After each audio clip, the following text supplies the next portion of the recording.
Merong isang bato sa tuktok ng isang bundok. Nakapatong lang yun, walang ginagawa. Parang walang kwenta. Pero alam ng physics na ang batong yun ay may nakatagong enerhiya na hindi mo nakikita. Tinatawag to ng physics na potential energy. Ibig sabihin, yung lakas na nandun ay naghihintay lang ng tamang trigger para maging active. At kapag nahulog ang bato, ang potential energy ay nagiging kinetic energy. Nagiging galaw, nagiging puwersa, nagiging resulta. Hayaan mo akong ikwento sa'yo yung isang bagay na nangyari sa aking upline na si Sir Jeff. May isang tao siya na matagal na niyang ino-offeran ng opportunity. Paulit-ulit, buwan-buwan, taon-taon, pero hindi gumagalaw. Walang response, walang interest, walang action. Si Sir Jeff pa nga yung huling nag-message. Sabi niya, Kuis, may lakad ka ng 10 AM. Kaya lang walang sagot, wala na. Matagal na yung panahon na lumipas. Pero si Sir Jeff nagpatuloy pa rin. Nagpatuloy pa rin siyang mag-post, magkwento, at magbahagi ng mga value.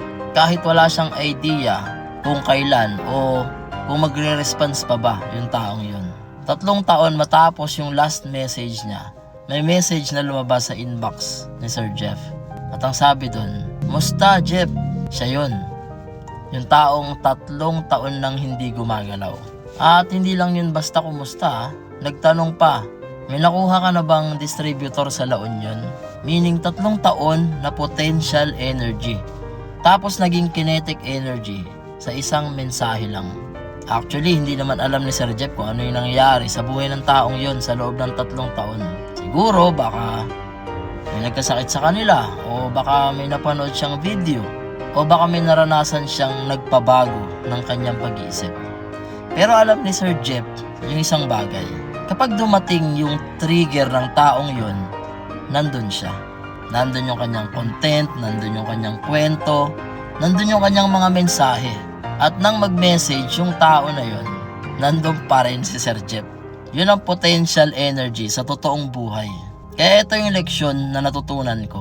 Huwag mong itaboy o pagsarahan ng pinto yung mga taong hindi pa gumagalaw ngayon. Huwag mong isipin na wala na silang kwenta. Kasi baka sila ay potential energy pa lang na naghihintay ng tamang trigger. At ang iyong trabaho ay patuloy na maging nandoon o present. Para kapag dumating ang kanilang trigger, ikaw ang unang makikita nila. Kasi ang pinakamalaking pagkakamali sa networking o sa kahit anong negosyo mo ay ang sumuko sa mga tao bago pa man dumating ang kanilang trigger. 3 taon yun. Hindi buwan, hindi linggo.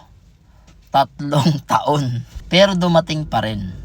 Kaya huwag kang sumuko sa iyong mga potential energy.